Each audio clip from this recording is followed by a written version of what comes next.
Pemain asing Sriwijaya FC asal Haiti, Kervans Belfort tiba. Pemain berusia 31 tahun itu sudah bergabung dalam tur Jawa skuad Sriwijaya FC. Kervans Belfort juga sudah langsung berlatih bersama penggawa Sriwijaya FC lainnya. Pelatih Sriwijaya FC Muhammad Yusuf Prasetyo mengakui, Kervans Belfort masih membutuhkan waktu untuk beradaptasi dan mengembalikan kondisi fisiknya. Sehingga rencananya baru akan diturunkan pada laga uji coba ketiga pada akhir pekan nanti.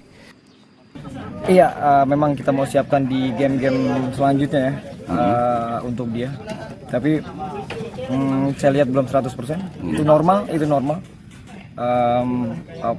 Jadi kita bisa lihat mungkin di game ketiga baru kita bisa turunin. Kita mau dia fight di game resmi, pelan-pelan, step by step, untuk dia masuk ke dalam tim.